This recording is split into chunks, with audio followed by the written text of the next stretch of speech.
This is Pet Life Radio. Let's talk pets.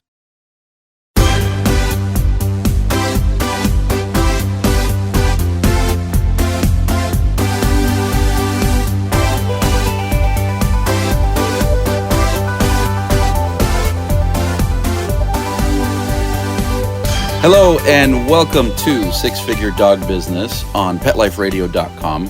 I'm your host, Ty Brown of TyTheDogTrainerCoach.com, and this is the show where we help you start or grow your pet-related, dog-related business to a healthy six-figure per year or more income. And today, I'm going to be doing a little bit different type of shows. I'm going to be talking about something I haven't talked about before. I'm going to be talking about how to really grow your team and how to work with employees as you start growing your team.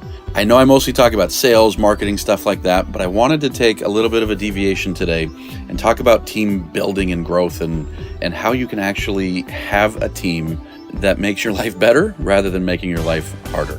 So stay with me. I'll be right back. Molly, here's your dinner. Zeus, that's not your food. Don't let that happen to your precious cat. Elevate your cat's eating experience with the Cat Tree Tray. The Cat Tree Tray keeps your cat's food off the floor and conveniently located on the cat tree. It's the perfect way to eat. It's a beautiful wrought iron tray that easily attaches to your cat tree and keeps dogs and other critters out of your cat's dish. A must for multi-pet households. There's a 6-inch tray for large bowls and a 4-inch tray for smaller bowls.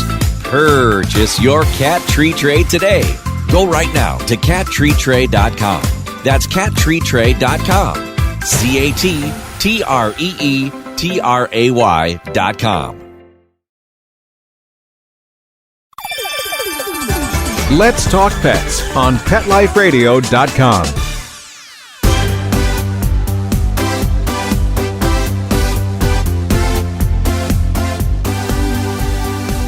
All right, so we're back, and I'm talking about team building today. And team building might not even be the right term. I've been trying to think like, what do we call this? What do we do?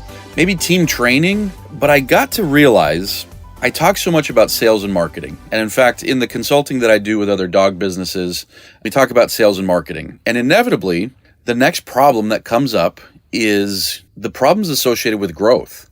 Now, these are problems that a lot of people love. They love the fact that, okay, oh my gosh, I'm growing, we're making more money. Now we've got to hire people, they love it. But it's also oftentimes the stuff that people hate. The challenges that come because of hiring, because of firing, because of building a team, those types of challenges can really take things out of you. You know, I've burned out because of my team before. And really, I shouldn't say because of my team, it was really me. It was because of the structure that I was creating. And so I've burned out in the past because of this. I've had 2 big burnouts in my career.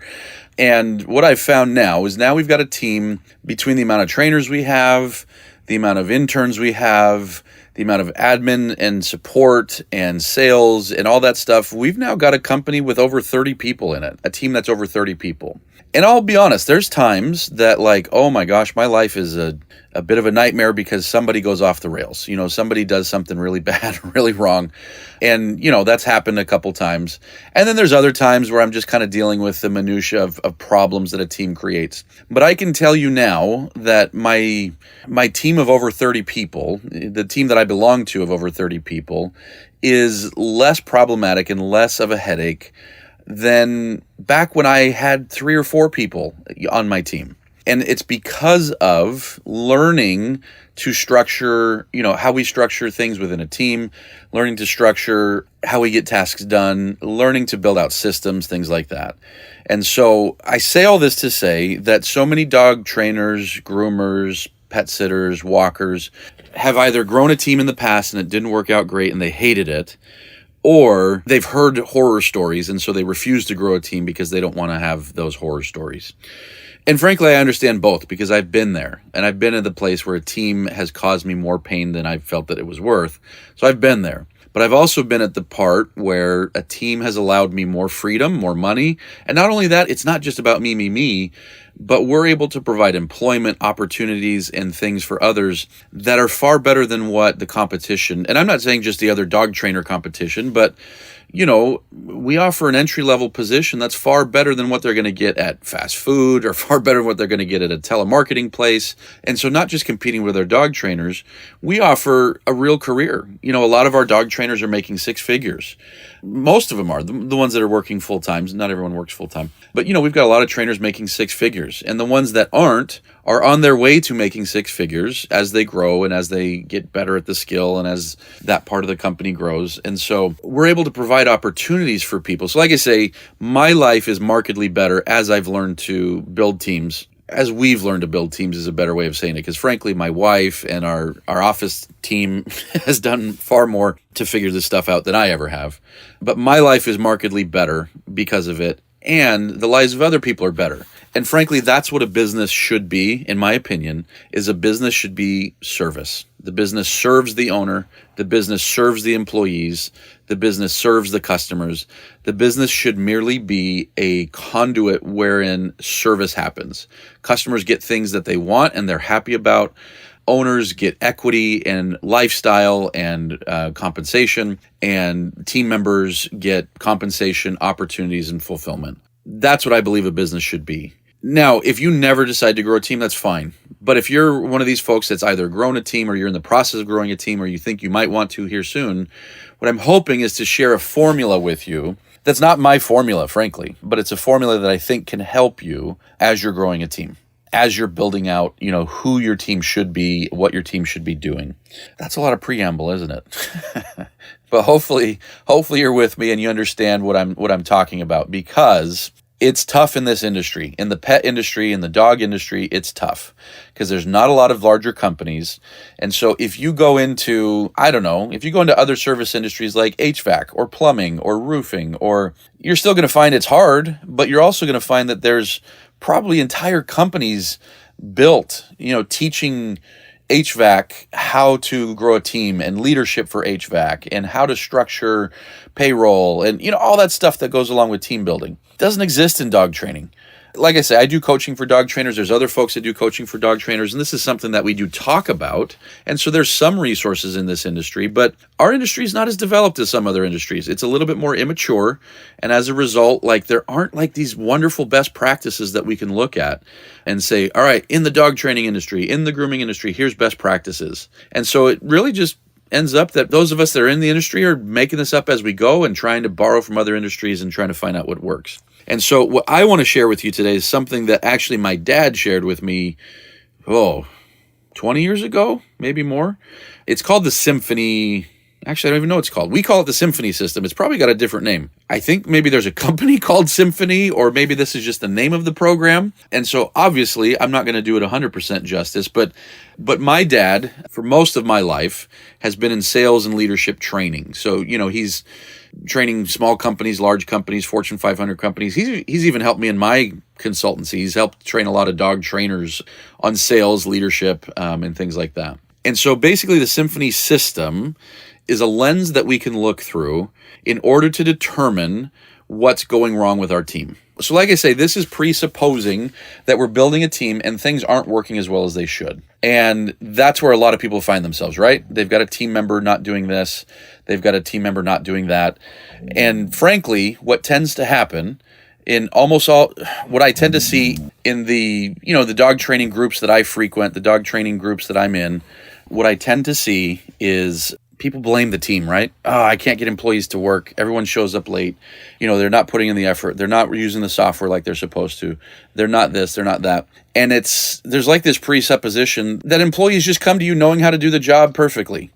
And I find that most people aren't training and they aren't doing any sort of ongoing training with their team. But let's put that aside and let's start from the supposition. Am I using that word right? Hopefully I am.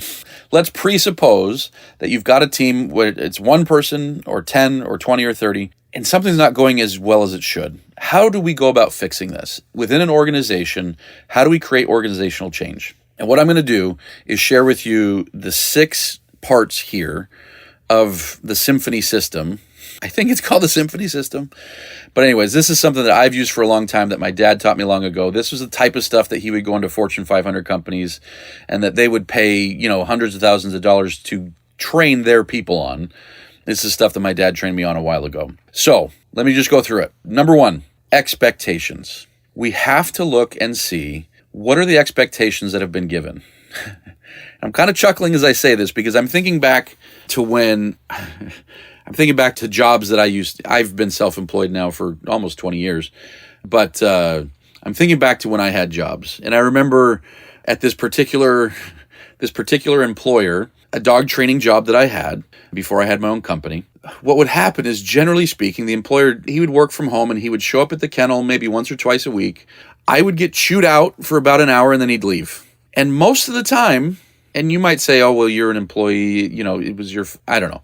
But I swear to you, most of the time, I had no idea what I was supposed to be doing. So it would be frequent that he would come in and he would be like, why haven't you trained this? Why haven't you trained this? And I kid you not, there were several times I would be like, I've never even heard of that. You want me to train what? You want me to train the dog to do what? This was a protection dog company, right? Where we were training really high-end protection dog things. And he would why haven't you trained the dog to do this? And I would be like, I don't even know what that is. This is the first time hearing about it. And he would yell at me because I hadn't trained the dog. Well, you should have figured out that you're supposed to ask me about it. What I'm getting at here is I'm chuckling because I don't think he thought he was doing anything wrong. And frankly, he was a good guy. But there was no expectations. There was no expectations set. He believed that he had set them, but there was no real expectations set. And I often find, and I'm going to point to myself here, I often find that when we're running into issues with team members, and it's like, man, they're not using the software the way that they should. Or, man, they're not saying this to clients the way that they should. I'll often go back and I'll look and say, well, when did we train them on what we expect? And almost always it was never done. It was just something that was kind of like, all right, we got this software, guys, and we want you to kind of use it and do it this way. But there was never any training on it. There was never any expectations set. There was never any sort of accountability built in. It was just kind of like something was added to the business and no expectations were set around it. And I tell you, because I know this happens all the time, because it's happened with us all the time. And I think we're probably pretty similar to a lot of people, who are trying to be good business owners and making mistakes along the way, that before you start getting upset at this employee or this team member, what expectations were set? So that's number one. Number two is to get and give feedback. So when we've got a problem that we're trying to solve, number one, were the expectations there? And number two, are we going to get and give feedback? And again, I go back to the experience that I had. And the experience I had was there was no feedback. It was, you're screwing up, Ty, and yelling at me for a good hour and then leave. So there's no real feedback on hey, the system is broken here, Mr. Boss, because I don't know what I'm supposed to be doing. I don't know when I'm supposed to be doing things. I don't know what timeline these dogs are supposed to be trained on. I don't know, I don't know a lot of the things that I know are going to be important to the client once the dog goes home to the client. But I don't know what these things are. And there was never a forum given for me to give feedback. To get feedback, to give feedback, there was no regular meetings. There was no any of that. It was just, come in at random times and my skin would crawl. And frankly, I liked the guy. And so, on a personal level, I liked him. But when he would show up at work, I would be like, oh no, I don't know what it is, but I know I'm about to get in trouble. And frankly, I was a kid in my early 20s and I didn't know how to stand up for myself very well. And so I didn't. Just kind of took it and just internalized it and tried to do the best that I could because I wanted to do a good job. But that's, like I say, the next question is when we're looking to examine a problem, have we created the expectations that we need? And are we getting and giving feedback on a regular basis on those expectations? And like I say, guys, I've got 4 more of these things, but frankly, those two right there are where most companies, most organizations, I say organization because maybe you're in a church group. You can use this exact same formula within a church group. Maybe you're in a working dog club or an agility club or something. I guarantee you these principles are evergreen. They work everywhere. But especially if you're growing a team, were expectations given properly and is feedback on a regular basis being given and received? Those two right there are huge. And if all you ever did was solve just those two, your business would run a lot smoother. But I've got 4 more. I'm going to take a quick break right now. We're going to hear a message from a sponsor. And when we come back, I'm going to get into the other 4. Take a bite out of your competition. Advertise your business with an ad in Pet Life Radio podcasts and radio shows. There's no other pet-related media that is as large and reaches more pet parents and pet lovers than Pet Life Radio. With over 7 million monthly listeners, Pet Life Radio podcasts are available on all major podcast platforms. And our live radio stream goes out to over 250 million subscribers on iHeartRadio, TuneIn, Stitcher, and other streaming apps. For more information on how you can advertise on the #1 pet podcast and radio network, visit PetLifeRadio.com/advertise today. Let's talk pets Let's talk pets on Pet Life Radio. Pet Life Radio. PetLifeRadio.com.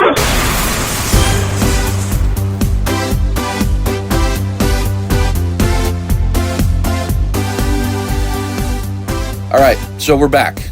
We're talking about the Symphony system, and basically what this is a system that as we are building our team and we're finding challenges, what lens do we look through to solve those challenges? You know, as there's communication going on with our team and there's interpersonal stuff going on, how do we look through the correct lens so that we can solve problems, improve our processes, and get better and better and better? The system I learned long ago is called the Symphony system. Number 1 is have clear expectations. Number 2, get and give feedback on a regular basis. Number 3 is, does the individual in question have the right tools to do the job?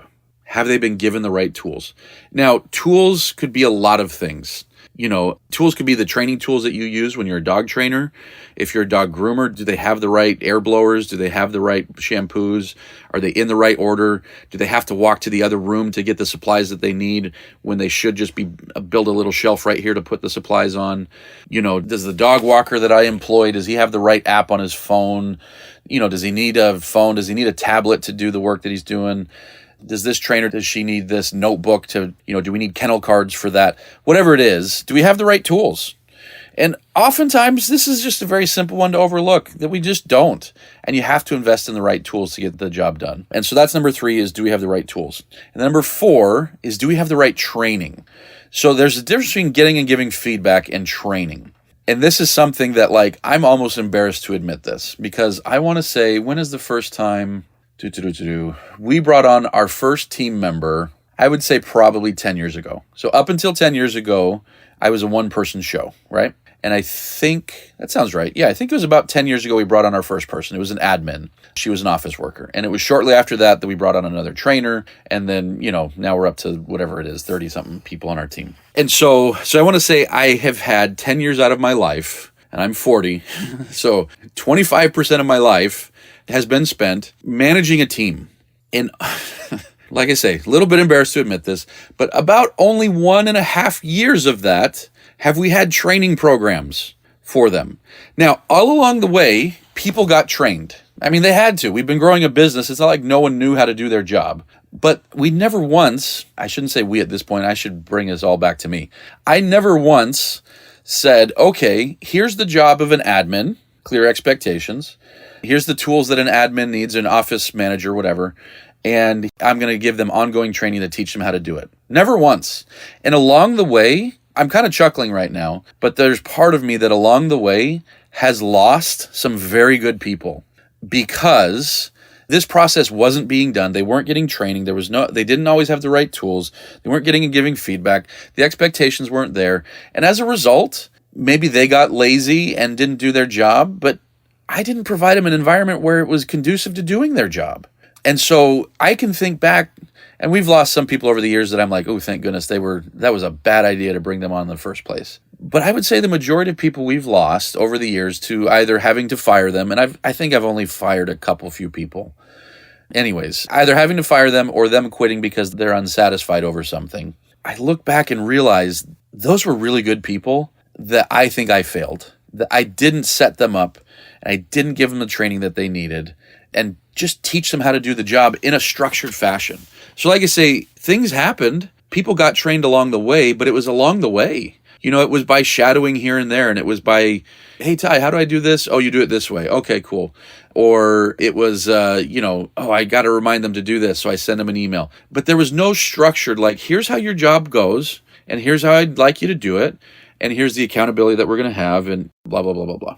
It just didn't happen. And about a year and a half ago, we started putting in training processes for everything. For our trainers, here's the process we're going to take you through from not knowing how to be a trainer to being a really effective and good trainer, to admin people, to salespeople. And they're still not even perfect training programs, but at least finally we've got something, and we've got something to put people through. For years and years and years, it was like training was like on the fly. There was never any structured training. And I know I'm not alone here because, like I say, my dad, who's been in sales training forever, and in fact, yesterday we were talking about this, he's got this company he's working with like a 50-person sales force, and they've never had sales training once. A 50-person sales force. So this is a multi-million dollar company that's never had sales training. So I hear stuff like that and I feel a little bit better because I realize I'm not the only one that's so stupid that he didn't put training in. But at the same time, it hurts. Because in fact, as I'm saying this, there's 4 or 5 faces passing in front of my mind's eye being like, I failed that person.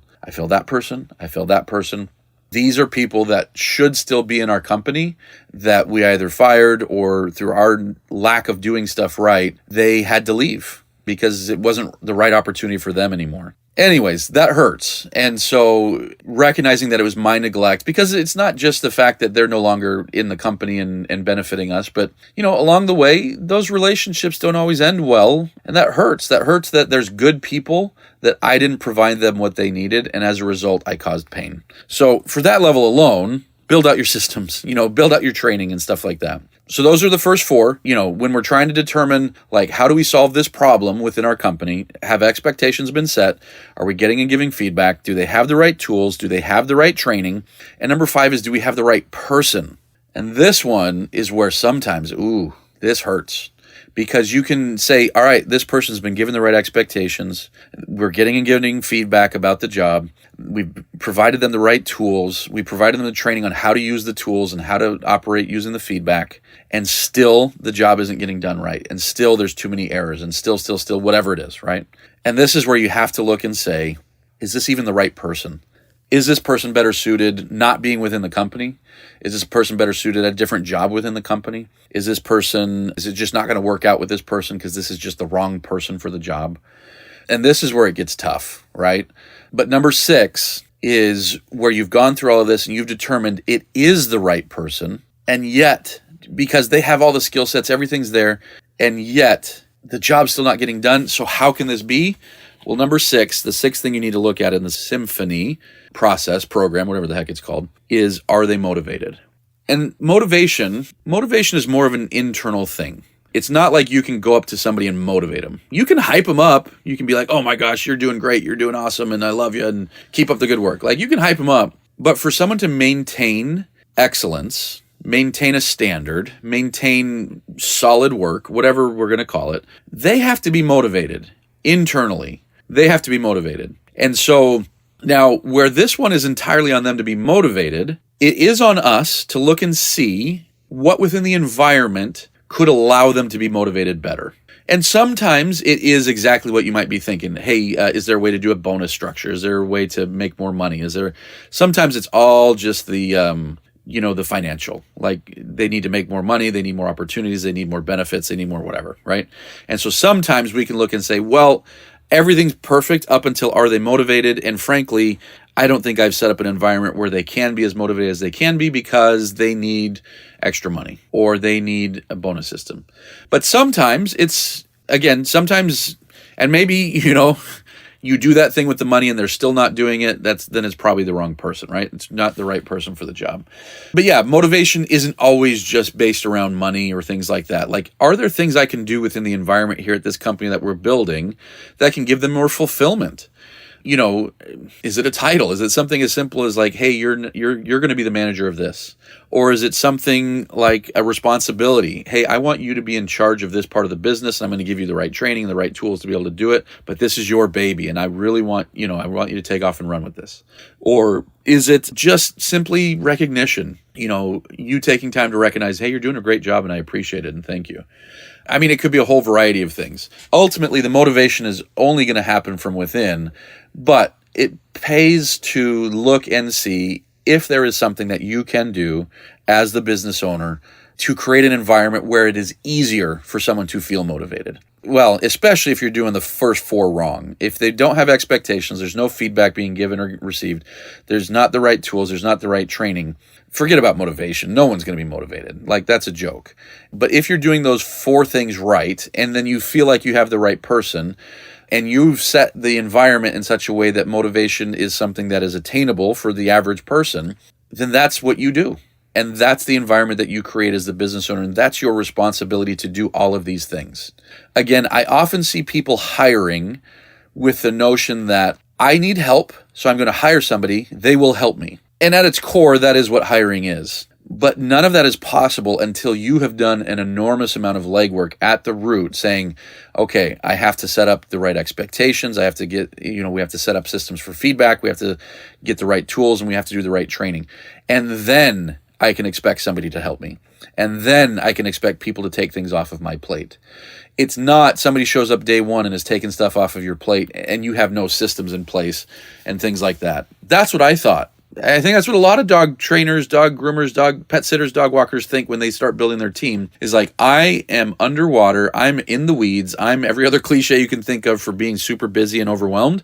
I am all of these things. So if I hire somebody, they will take things off of my plate. And if you're lucky, you might get somebody in the beginning that's good and figures out how to take stuff off your plate. But you also might just get a regular person who is happy to do a wonderful job, but they didn't get expectations, they didn't get and give feedback, they didn't get the tools, and they didn't get the training. So they could have been phenomenal, but they didn't get the things that would help them be phenomenal. And the business owner is like, well, they should figure out how to do all that. Well, good luck running a business like that. Good luck creating a business where you're expecting your employees to be the ones to figure out how to make your vision come into fruition. Good luck. It's not going to happen. So like I say, there's an enormous amount of work required such that employees can take things off your plate.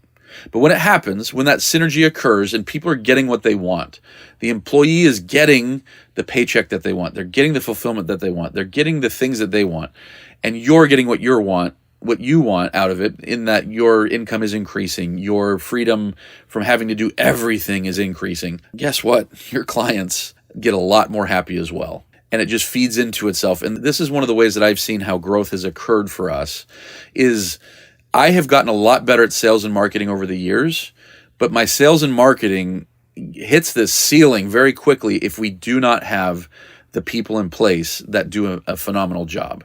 And when we've got things clicking on all cylinders, I say all cylinders, but we're never on all cylinders. We've always got stuff we're trying to solve. But when we've got things clicking really well, the business just grows and grows and grows. Yeah. Like, I've been shocked. Like, 2021, we will likely do $1 million extra in business versus what we did over 2020, or maybe 800, 900,000. We're going to do so much more. I never thought we could have grown that much. It took me, I don't even remember, 11, 12 years to even get to $1 million a year. And now we're probably going to add that much in 1 year. It took me forever just to get to a point where that was was the whole amount that we did in a year. And I think a big reason is that we've created these systems. I am mostly patting my office and my wife on the back because they're the ones that have figured out how to do this. And I'm the guy that sometimes has smart ideas about how it should be done, and they're far better at actually getting it done.